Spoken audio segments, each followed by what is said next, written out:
इससे भारतीय संविधान के आर्टिकल 14 और 15 का सीधा उल्लंघन है, जो धर्म और जाति के आधार पर भेदभाव और कानून के सामने सभी की बराबरी पर जोर। सुश्री इकरा चौधरी जी, प्लीज आप बोलिएगा। धन्यवाद सभापति जी। मैं सबसे पहले दाद देना चाहती हूँ इस बिल के टाइमिंग की, कि अभी ईद की रौनक बुझी भी नहीं थी और हमारी जड़ों पर एक नया फरमान लाया गया। पहले उत्तर प्रदेश में मुसलमानों को नमाज पढ़ने पर रोक लगाई और फिर सौगात में ये बिल लाया गया। निसार में तेरी गलियों पे है वतन, जहाँ चली है रिवाजों गैर कि कोई ना सर उठाकर चल सके।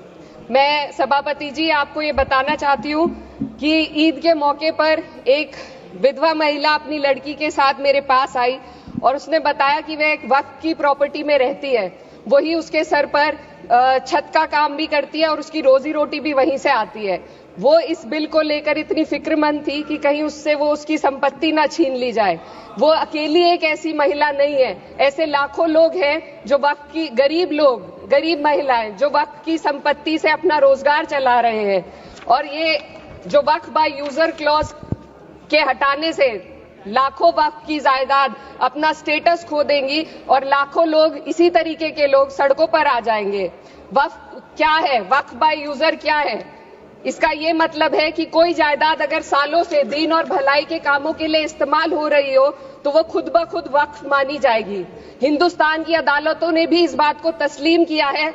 वक्फ बाय यूजर सिर्फ वक्फ बोर्ड को ही मिली कोई खास सौगात नहीं है, ये बल्कि सभी अन्य धार्मिक ट्रस्टों को परंपरा और यूज के आधार पर बिना किसी डॉक्यूमेंटेशन के धार्मिक चरित्र को डिक्लेयर करने का राइट मिला हुआ है। भारत के संविधान के आर्टिकल 13 क्लॉज 3 में कस्टम और यूसेज को कानूनी वैधानिकता प्रदान करता है। इसी आर्टिकल से वक्फ बाय यूजर भी निकला गया है।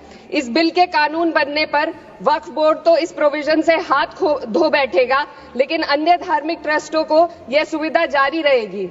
इससे भारतीय संविधान के आर्टिकल 14 और 15 का सीधा उल्लंघन है, जो धर्म और जाति के आधार पर भेदभाव और कानून के सामने सभी की बराबरी पर जोर देता है।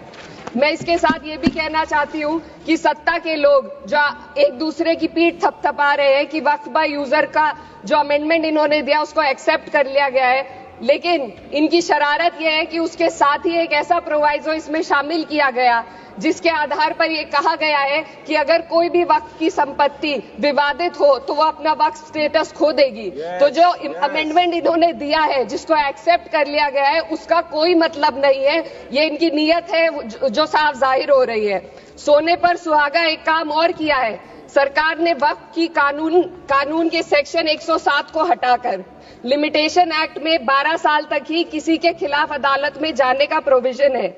सेक्शन 107 में बोर्ड को लिमिटेशन एक्ट से राहत मिली हुई थी। वक्फ बोर्ड कभी भी अवैध कब्जाधारियों के खिलाफ अदालत जा सकता था।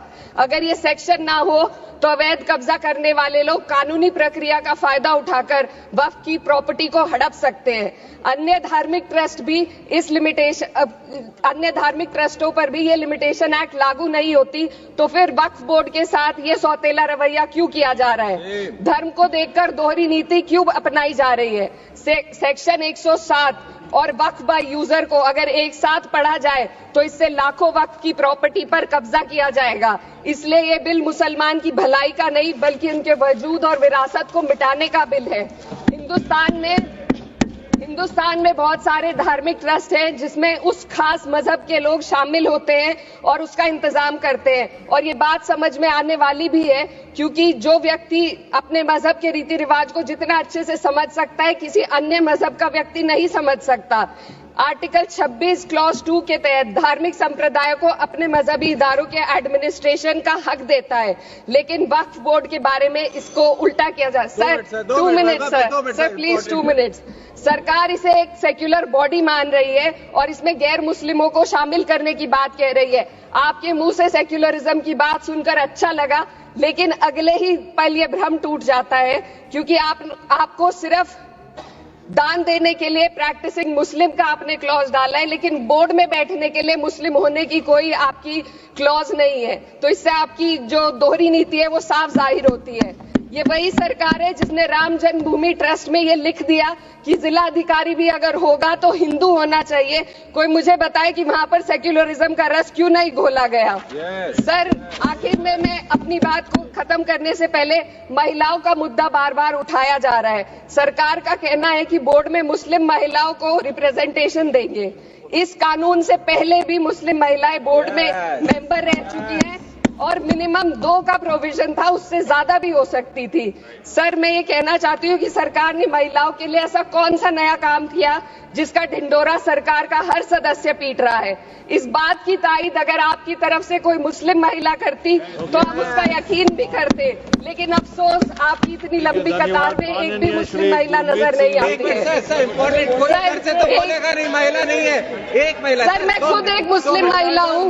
मैं सिर्फ एक सर, मैं माइनॉरिटी महिला हूँ। इस सदन में हम सिर्फ 2 महिलाएं हैं और उस नाते से मैं ये बात कहना चाहती हूँ कि इस बिल के माध्यम से मुस्लिम महिलाओं को कुछ नहीं मिल रहा है। ये हमें कुछ नहीं देना चाहते, सिर्फ टोकनिज्म हमारे नाम पर बनाकर एक नैरेटिव मीडिया में चलाना चाहते हैं। तो ये बिल मुसलमान की भलाई का नहीं, उनकी पहचान को मिटाने का है। सर, अंत में मैं बस यही कहना चाहती हूँ कि कागजों की कैद में बस नाम रह जाएंगे, वो जो हमारे थे सिर्फ दावे में रह जाएंगे। इस बिल के द्वारा मीठी ईद के जायके को कड़वा करना, यही असली सौगाते मोदी था। बहुत बहुत